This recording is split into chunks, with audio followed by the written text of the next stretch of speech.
PTI ने तो मौका खो दिया। मैं समझता हूँ कि बहुत एक अच्छा सियासी मौका खो दिया। कल के शो में अगर आपको याद हो तो हमने ये खबर दे दी थी कि तहरीक-ए-इंसाफ डिनाइल में है कि हम पीपल्स पार्टी के साथ नहीं बैठ रहे और ये मल्टीपल सोर्सेज से खबर कंफर्म करने के बाद हमने कल के शो में दी थी।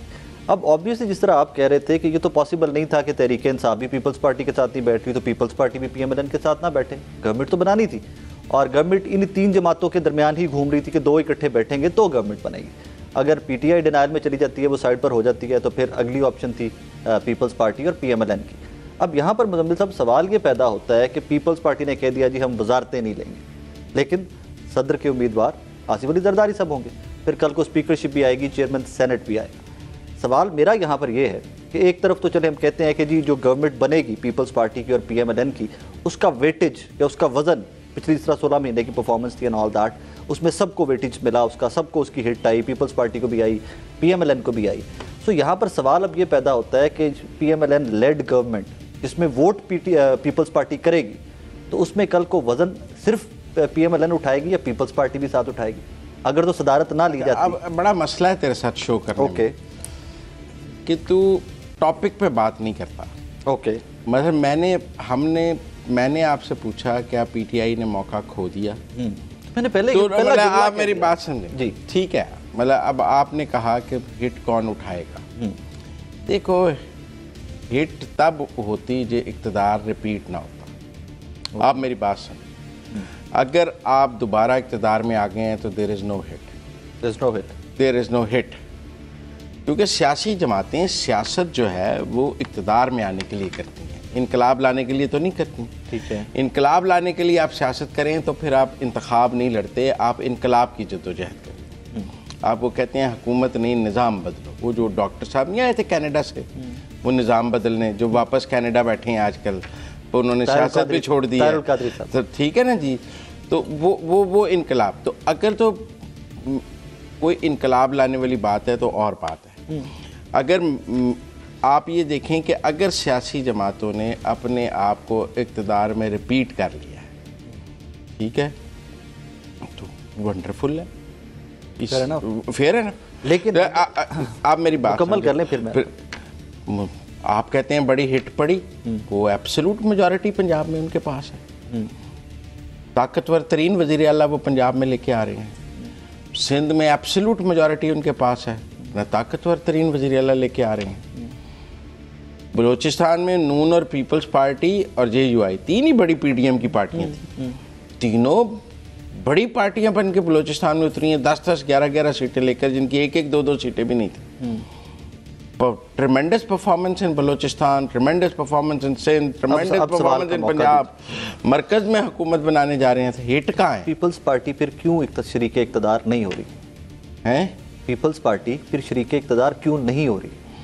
आज का प्रेशर आपने सुना? मतलब आप पहली बात तो आप देखें ना, मेरी ये बात समझे कि अगर हिट है तो मैंने दस दो कितने की शायद हकान अब्बासी साहब को नून लीग ने वज़ीर-ए-आज़म बनाया था। उसके नतीजे में नवाज शरीफ को भी सज़ा हो गई, पार्टी से इक़्तिदार भी चला गया, सब कुछ चला गया। वो उनको एक फेलियर समझते हैं कि यार हमने आपको वज़ीर-ए-आज़म इसलिए थोड़ी बनाया था कि आप हमें जेल में पहुँचा दें, हमने तो इक़्तिदार दिया था कि आपने हमारे लिए रास्ता बनाया। नवाज शरीफ साहब फेलियर समझते हैं उनको? फेलियर ही समझते हैं तो आप समझे ना, दोबारा नहीं बनाया। अगर कामयाब समझते तो दोबारा बना देते।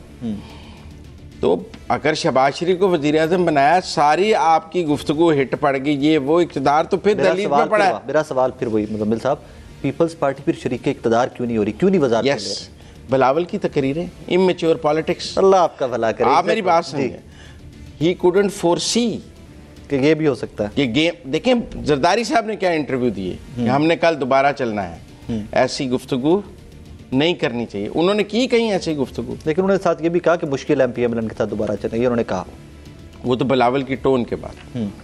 देखें पीपल्स पार्टी, तो फिर मेरा ये मौक़िफ़ ठीक साबित हुआ कि कल को जो सियासी जमातें इलेक्शन से पहले जो एक दूसरे के खिलाफ बयानियां बनाती रहीं, अब कल को जब इकट्ठे बैठेंगी तो लोग सवाल पूछेंगे। फिर मेरा नैरेटिव, मुस्लिम लीग नून ने तो पीपल्स पार्टी के खिलाफ बयानियां नहीं बनाया। नहीं बनाया ना, वो मुनाजरे वाला चैलेंज जो था वो तो शहबाज शरीफ साहब ने दिया। शहबाज शरीफ साहब ने दिया कि ना सिंध में आके मुनाजरा करते हैं। मुनाजरा नहीं कहा, यही उन्होंने कहा मवाजना कर लेते हैं। देखें कंपैरेटिव एनालिसिस, मैंने फिर भी कहा, उन्होंने कहा कंपैरिजन कर लें और उसमें भी वो टोन इस्तेमाल नहीं की गई जो बिलावल इस्तेमाल करता था। ठीक है, आप मेरी बात, उन्होंने नाम भी नहीं लिया, उन्होंने कहा मेरे दोस्त। इसका मतलब है कि मेरे दोस्त, मेरे हमदम, जो ये बात, मेरा ये मौक़िफ़ दुरुस्त साबित हुआ कि बिलावल साहब को या PMLN को एक दूसरे के खिलाफ नैरेटिव नहीं बनाना चाहिए था इलेक्शन से पहले। फिर मैं तो ये उस दिन का कहता आ रहा हूँ ना कि कल को कैसे इकट्ठे बैठेंगे। आज पीपल्स पार्टी कहीं ये ख्याल कर रही थी, देखें बिलावल की जो पूरी कैंपेन थी वो प्रो PTI थी।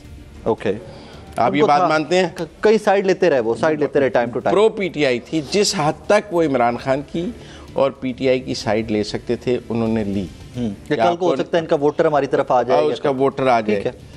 पिछले 72 घंटे से भी वो PTI के साथ राब्ते करने की कोशिश कर रहे थे।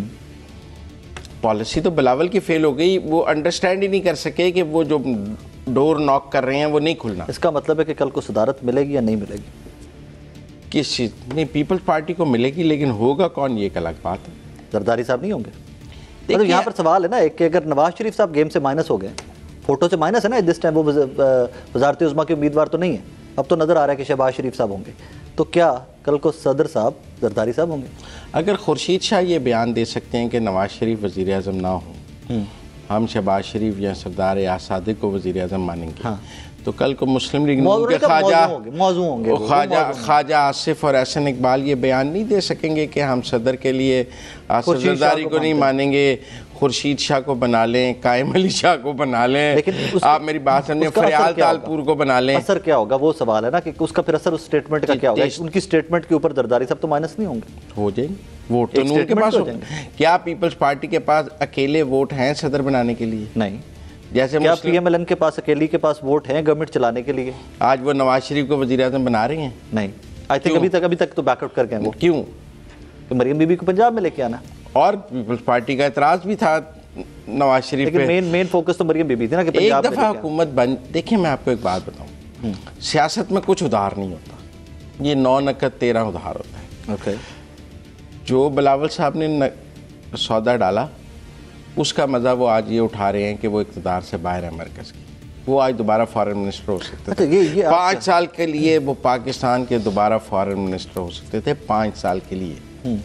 Look at the missed opportunity कि वो 16 माह में वजारत ख़ारजा में उन्होंने कितनी कनेक्टिविटी बिल्ड की, और अगर उन्हें 5 साल के लिए वजारत ख़ारजा मिल जाती तो सब कहते he is now well trained for prime ministership. ठीक है, ट्रेनिंग होगी होती, पूरी ट्रेनिंग ग्रो हो गए होते, फर्दर ग्रो। आप मेरी बात समझिए, अपनी पॉलिटिकल, ये आपका व्यू पॉइंट है, ये आपका मेरा ये है कि he has missed an opportunity. मतलब ये मुझे ये लगता है कि ये सेटअप 5 साल चलेगा। लोग तो 10 साल की बातें भी कर रहे हैं, ठीक है ना? तो फिर पीपल्स पार्टी 5 साल के लिए मरकज से इक़्तिदार से आउट हो गई। अच्छा, यहाँ पर फिर मुज़म्मिल साहब एक और सवाल पैदा हो जाता है कि बिलावल साहब को माइनस करके जो एक बड़ी पॉलिटिकल पार्टी है, आप उनको सदारत भी नहीं दे रहे, आप उनको वजारतें भी नहीं दे रहे। सदारत दे रहे हैं पीपल्स पार्टी, लेकिन जरदारी साहब को नहीं ना दे रहे। तो नवाज शरीफ को कुछ नहीं मिल रहा, उनकी बेटी इमरान खान को नहीं मिल रहा, उनकी बेटी सीएम आ रही है, तो बिलावल सदर बन जाए। अच्छा, बिलावल साहब एक्सेप्टेबल है? हाँ, सदर बन जाए। तो फिर जरदारी साहब पे प्रॉब्लम क्या है? जो नवाज शरीफ पे प्रॉब्लम है। क्या? जो आप समझे ना, जो इमरान खान पे प्रॉब्लम है, जो जरदारी साहब पे प्रॉब्लम है, जो नवाज शरीफ पे प्रॉब्लम है। एक सेकंड ठहर, नवाज शरीफ साहब का तो चले ये आ गया कि बेटा बाप प्राइम मिनिस्टर और बेटी वज़ीर आला पंजाब नहीं बन सकती, चले ये समझ आती है लॉजिक कि दोनों नहीं, अगर वो बेटी को वज़ीर आला पंजाब ना बनाए तो फिर वज़ीर आज़म बन सकते हैं। फिर आई थिंक मेरी अंडरस्टैंडिंग में यस। नहीं, मेरी अंडरस्टैंडिंग में फिर भी नहीं बन सकते। मैं तो कुछ खबरें और कुछ बैकग्राउंड की तासुर पे ये कह रहा हूँ कि अगर दोनों चीज़ें एक जगह पे, फिर मरियम फॉरेन मिनिस्टर भी हो सकती थी अगर वो वज़ीर आज़म हो तो ज़्यादा बेहतर ट्रेनिंग हो जाती। तो शहबाज शरीफ साहब सूबे में आ जाते। ये कौन सी ऐसी म्यूजिक